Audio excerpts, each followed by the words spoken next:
Hi, my name is Eric Carter. I'm making this video to show you some of the strategies that I use when I'm doing the Spearhead Traverse, and specifically the Spearhead Traverse in a day. The Spearhead is about 42 kilometers and 2,800 meters, and that's a really big day for just about anyone. It's got 12 glaciers that you cross and 14 separate climbs and descents. Depending on how you do it, could be a little bit more even. Doing the Spearhead in a day is a pretty big undertaking, and it really requires some good strategy and making good decisions about line choice, equipment, and just kind of tactics in the moment, using your transitions efficiently, all those kind of things. And so I'm just going to walk through the route and kind of talk about some of the decisions.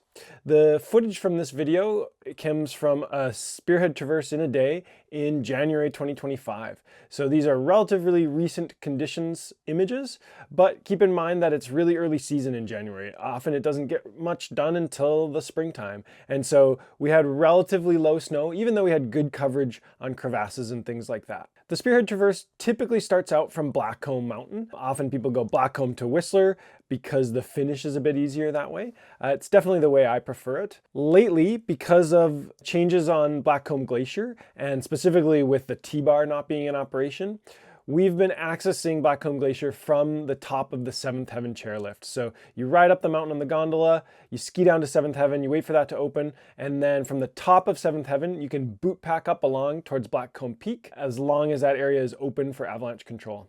The alternative is to ski into Horseman Glacier and either wait for the showcase T-bar to open if it does in the springtime, or skin up that glacier and then drop into Blackcomb Glacier. If you do boot pack along the top of the Blackcomb Ridge, it's a relatively beaten boot pack. It gets a little bit slippery. It was really icy for us on this day, but we follow that all the way out until we can see Blackcomb Glacier. The first entrance you come to is a little bit steeper, a little bit more firm and slip down, can be icy. It was pretty icy for us. If you keep going along, there's a second wider col that's much easier to glide into, and that gives us access to the Blackcomb Glacier. From there, we kind of regain the old route, which is traversing hard, skiers right on the Blackcomb Glacier until you reach the backcountry access gate. And this has a beacon checker and a sign stating that you're going out of bounds.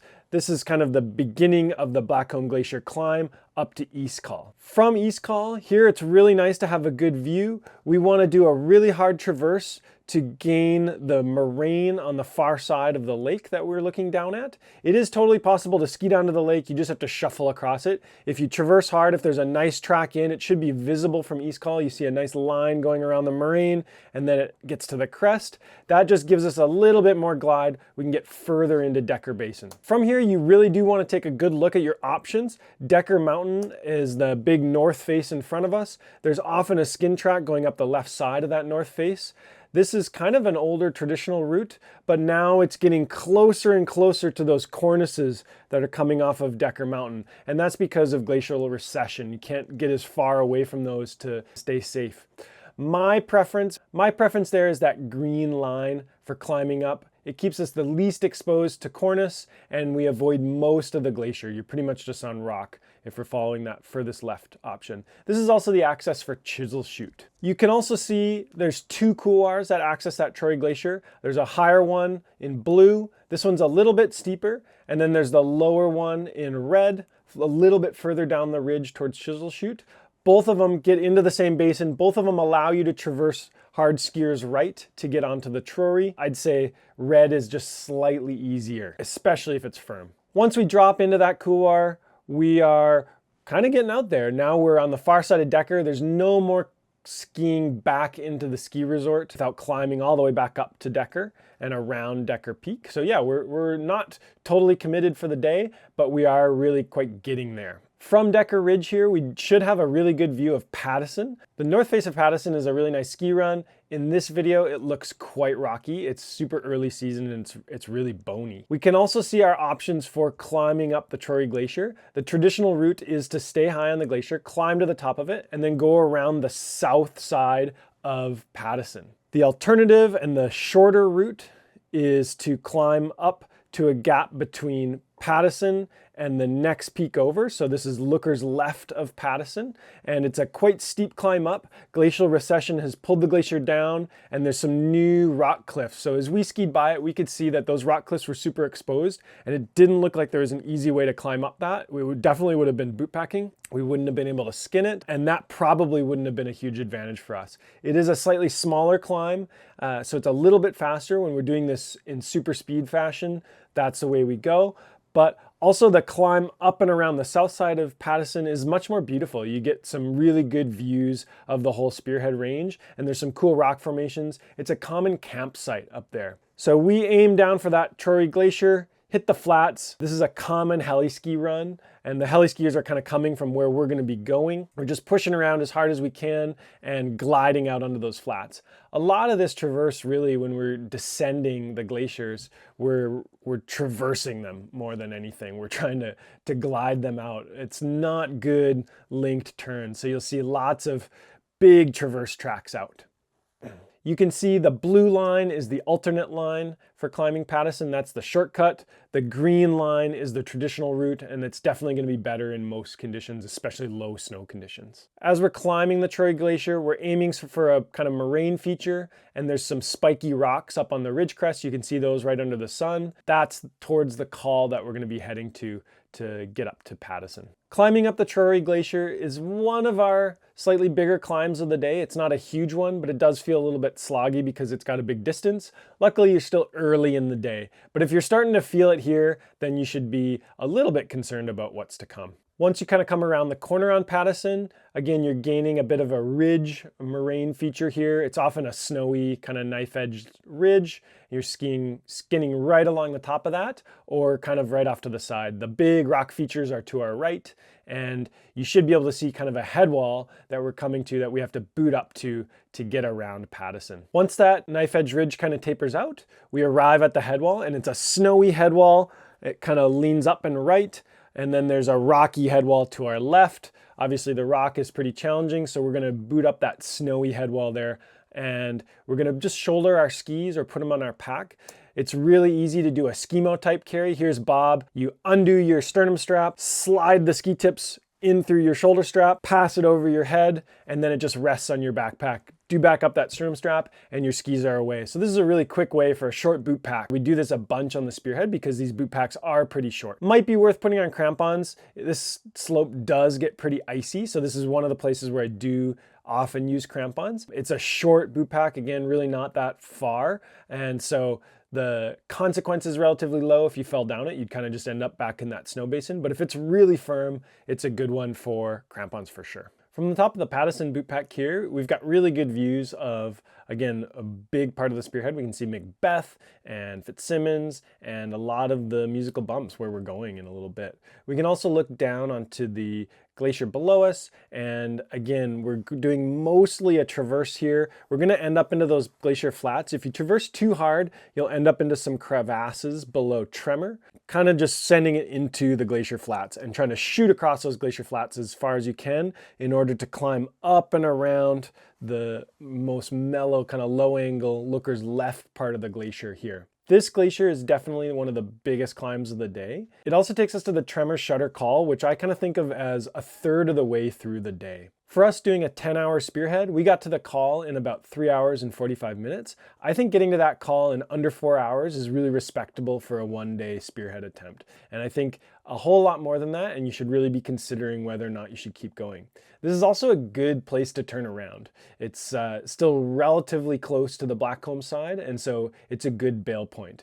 If you continue past the Tremor Shutter Col, I do kind of consider that the point of no return, and certainly you always could, but it's potentially easier to keep going forwards than it is to turn around. So big decision point here at Tremor Shutter. From the Tremor Shutter Col, again, we have a big kind of left-hand traversing ski, and that takes us to this big wind lip on the platform glacier, and then a short climb back up the ripsaw, then another traversing descent down a glacier, sticking to the right side. So now that we're on these bigger glaciers, deeper in the park, we want to be careful traversing high. Sometimes you can end up actually traversing on the bergschrund or on a crevasse, and that's a bit risky. So watching for sags and aiming for that next call. You're looking for the call to access the Naden Glacier. It's kind of a low saddle, relatively easy to spot. Once you get to that, you have to decide how you're going to drop into the Naden Glacier. It used to be that we would just traverse in.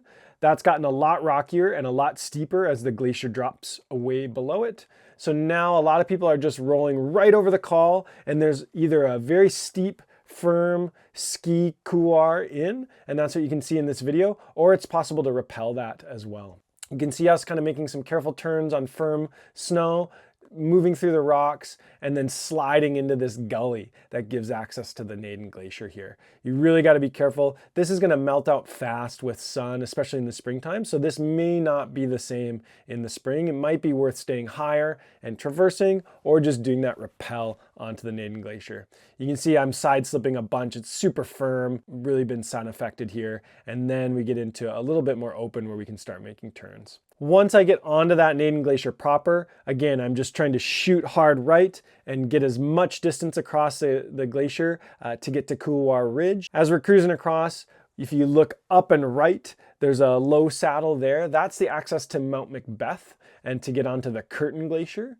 So if you're looking at skiing the Curtain Glacier, you'd continue climbing up here rather than shooting across. But we're going to that next call over, kind of right below the sun there, and it's just a really short climb. So we punch it as far across this as we can. Sometimes in springtime when it's really firm, you can actually basically skate the whole way across, but we had kind of slow snow, so we stopped and put our skins on. We do that short climb up to the Couloir Ridge. A lot of people camp at this call, which I think is kind of a weird place to camp. It's a really windy spot. So if you're gonna camp up here, maybe camp just like a little bit downslope on the glacier, somewhere more comfortable where you're not getting slammed by the wind. Below the south face of Macbeth, this is a pretty sun-affected slope again. You can just ski right in off the top and you're gonna be on that sun-affected stuff, or you can traverse left and try to get in a little bit more of a protected line on the skier's left. Either way, it still gets hit by sun. It doesn't really matter too much. We're skiing pretty much all the way down this basin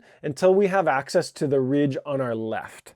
And this is kind of just a low call. Often you end up a little bit below it, and then it's a very short boot up. So here you can see the traverse. Bob is doing that traverse, trying to stick to some protected snow. And then the red line is kind of the descent. He's aiming to hit that boot pack where the orange line starts. And then we're booting along that ridge towards Iago. And this is kind of like a not super technical ridge. Again, we can shoulder the skis on our pack, so moving relatively quickly. We're booting up and along until we get kind of to the high point on that rolling ridge, and then we can put skis back on and slide down it until we can access the Iago Glacier. And again, glacier recession, the ice has moved down, you're actually traversing in the rocks now instead of on ice, and you're traversing under a big cornice. So moving slow here, you don't want to hit a rock and fall down the slope before you get to that skin track. Once we put skins on here, this is a spot where I do sometimes use ski crampons. Again, it can be kind of firm, it's getting blasted by the cornice chunks, and we have to get up onto the Iago Glacier. So usually this isn't great skinning. It can be handy to have those ski crampons.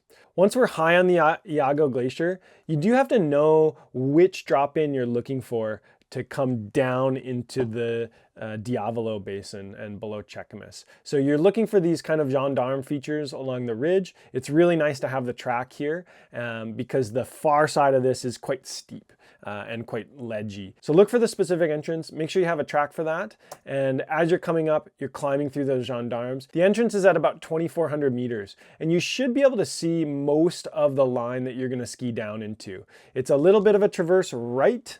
You see here, he drops in to the left, but then he's traversing right, and then that takes us into the big basin below Iago. We're kind of in the underbelly of Iago here. Once we're down there, we've got Checamus across the valley way, and you can see the ice fall down left, low and left. We're just trying to stay as hard right as we can, punch it way over into that low basin and get as much distance as we can. Sometimes there's some good skiing here. Sometimes it's pretty sun affected. We've got like quite a bit of crust in this. It was like breakable crust, so pretty bad skiing. You can tell we're kind of struggling a little bit here. This is definitely one of the spots in the day where I'm getting tired, my turns aren't as good. We might just be struggling with the route finding a little bit here and picking the best line. So I'm generally trying to ski this pretty conservatively. I don't want to take any risks this far out in the traverse. Low in this basin is another common camping spot, and I think this is a really good one. We do need to be fairly careful of avalanche risk coming off of Iago and Fitzsimmons. If you just transition right at the lowest point, tight up against the rocks, that's a good spot for a quick transition break when we're not too worried about avalanche hazard. But I would definitely be putting my camp a lot deeper out into the glacier flats there and not right tucked up under those slopes. So we do need to be careful. This next climb up to Overlord is a long one. This is a pretty brutal glacier. It's what I consider to be the longest climb of the day, or it is the longest climb of the day. And often you're tired, you're getting low on water, the sun's low in the sky. Sometimes it's really hot just being on a glacier, you're getting baked a bit, but it's a tough climb. So have a good snack before you start this one, settle in and just take your time. You know, this one's not one to rush. And there are some crevasses as you're climbing up the Diavolo, and so being really careful about that is important. You get good views of Chequamus, which is sweet. The north face of Chequamus is an awesome ski line. In the video here, it's actually really rocky. There's not a visible ski line where it should be, but in later season, in the springtime, it's really rad. We're climbing up, we're looking for the low saddle between Fitzsimmons and Overlord and Diavolo. There is a notch that leads up to Fitzsimmons itself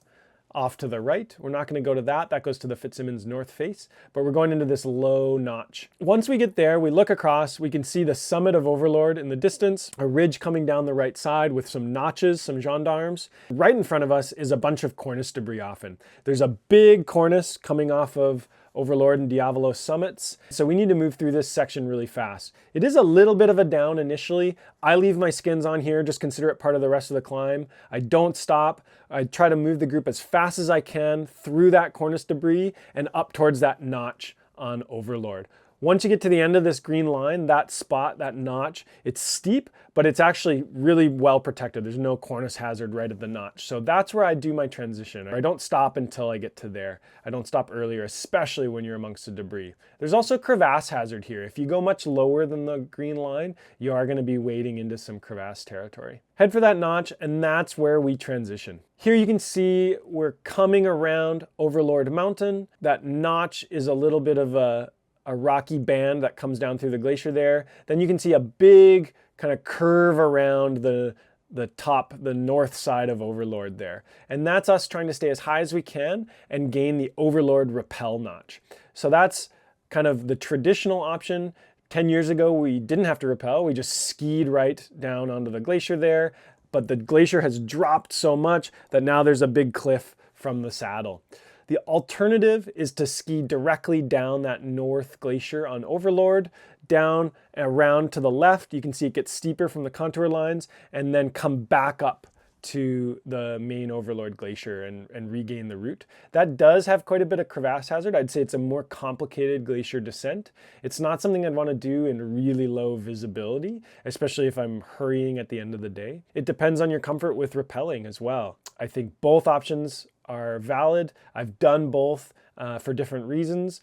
This time around, we went for the rappels. It's quick and easy. We knew what we were expecting for those rappels. We had the proper equipment, and we were able to get it done relatively quickly. We're also all comfortable with rappelling, and so it makes it a lot easier. If you're not, then traversing around on the glacier itself might be worth it. This traverse to access the rappels is quite steep and quite firm. There's big exposure down to your right. So I do rip skins at that notch and traverse on my ski edges and have more control that way. And that way I come into the rappel and I'm just in ski mode, ready to keep going down. It does mean you have to really push to stay high to gain the rappel notch. So once we start that traverse from the notch, we're not losing any elevation. We're just pushing around, using our poles, stepping a little bit. It's a lot easier when it's firm. If it's very powdery, this might be something that you need to keep skins on for. So here you can see Bob and Adrian cruising around. They're just taking their time.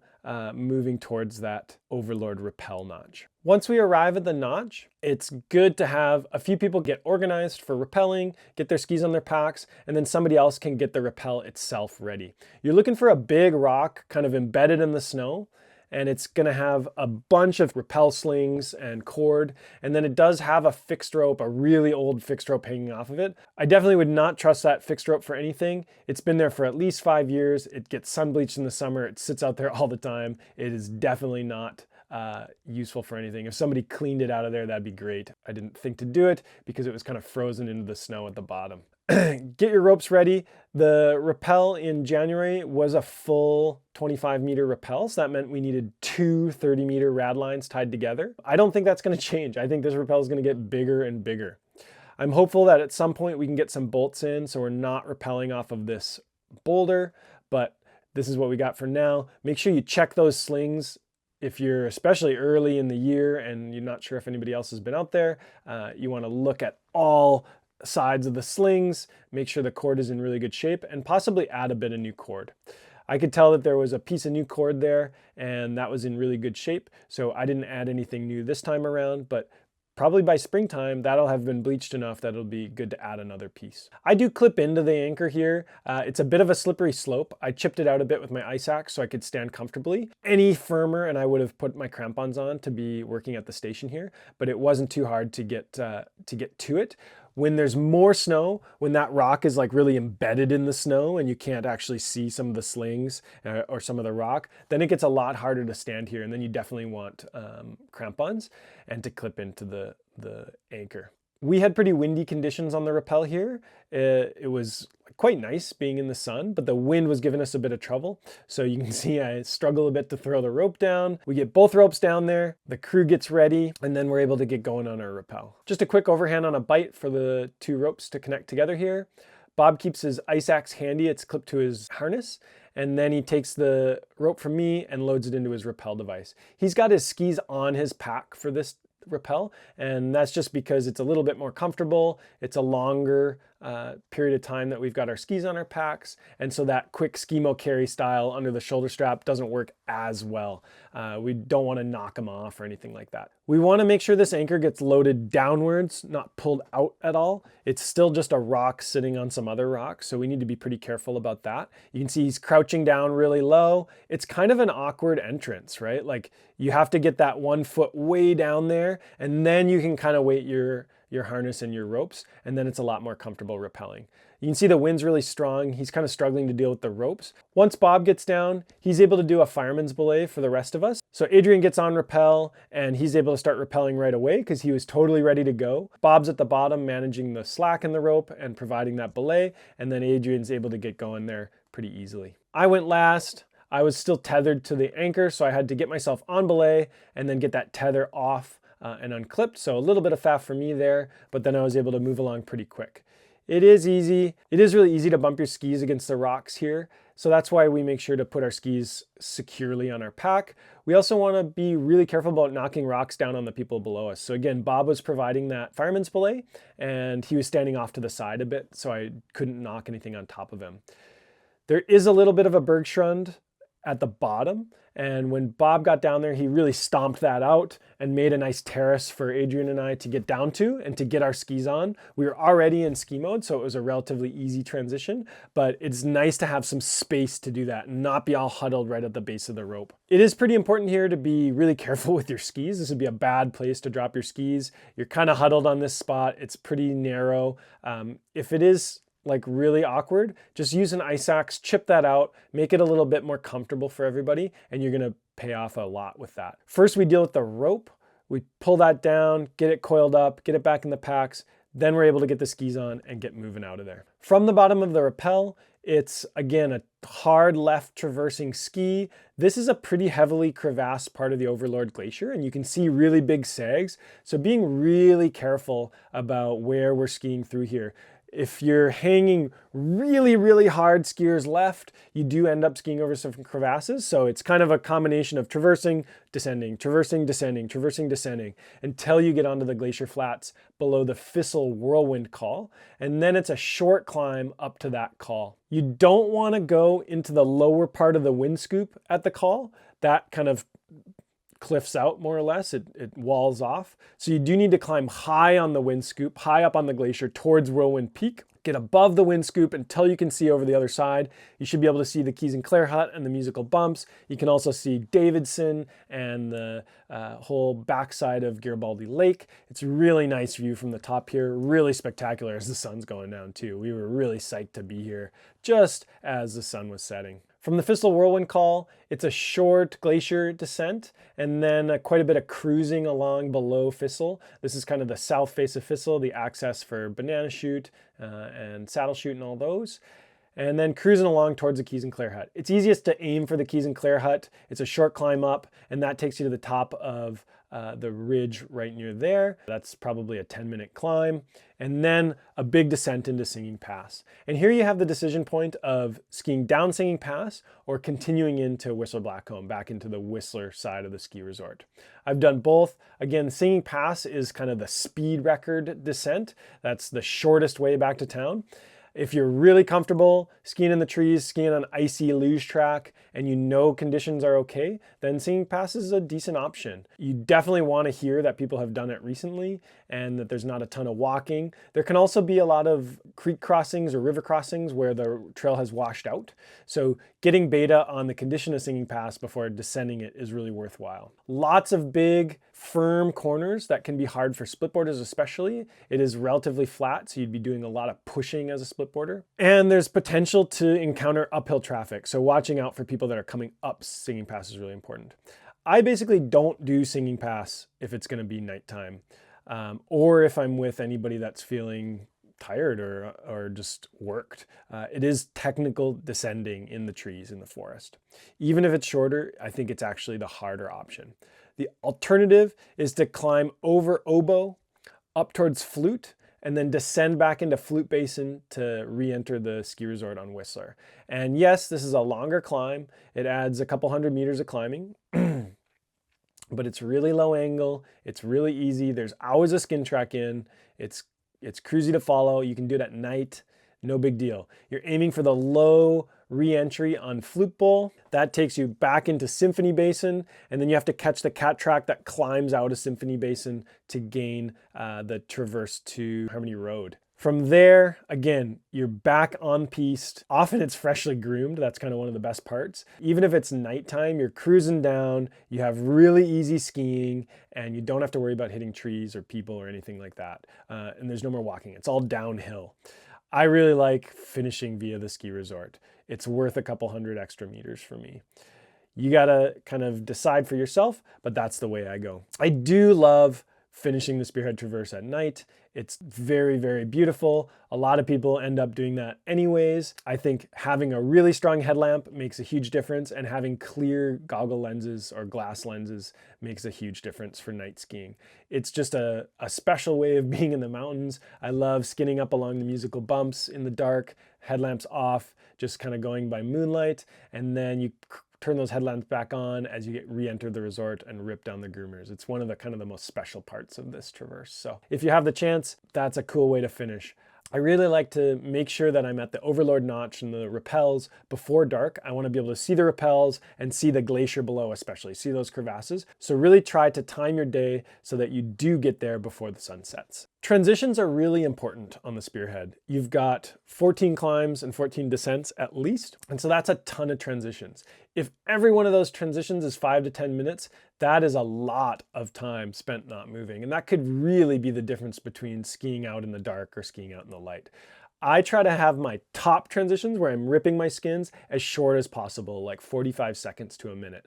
I rip my skins, stuff them in my jacket, and put on my glasses or my goggles and ski down. I don't put on a whole lot of extra layers unless the weather has changed significantly. I try not to change my gloves or anything like that. And I'm gonna ski down. It's only a few minutes of skiing, so I'm not gonna get really cold. We're traversing, so we're working as we're skiing, and then we're gonna be back down onto the bottom. And then I take a slightly longer transition at the bottom when I'm putting my skins on. Maybe I'll throw my jacket on for a second to warm back up.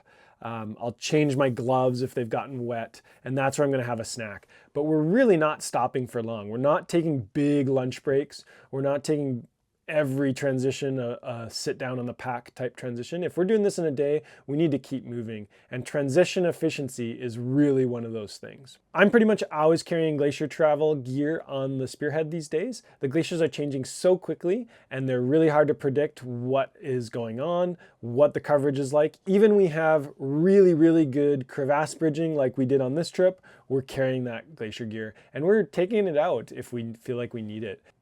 A couple of the climbs go through crevasse fields now, especially the Tremor Glacier. You go through a few slots, and then the Iago Glacier, I always feel a little bit uncomfortable as I'm coming over the crest. Descending, we're definitely moving through crevasses, and we need to be quite careful there. I think having an ice axe is really handy. There's a couple boot packs that are quite steep and can be quite firm. I also really like to have the ice axe for the rappel station, so I can get into position, I can chip away a little bit of a ledge to stand on, and I'm feeling a lot more comfortable. Crampons are kind of dependent on conditions. Again, if I'm expecting it to be quite crusty, crampons can be very handy. If it's relatively powdery and we're going to be breaking trail, then I might leave the crampons behind. Ski crampons are going to be most useful if there's breakable crust especially, and we want to keep it in skinning mode rather than switching to booting. If it's really firm, I'm probably going to leave my ski crampons behind, and I'll just use my boots and my boot crampons, and I can scuff in a track if I need to, or I can just switch to booting. So that's the Spearhead Traverse. I hope this helped kind of clear up some of the cruxes of the Traverse, give you some ideas and some things to think about, and good luck. Have a good Traverse season this spring.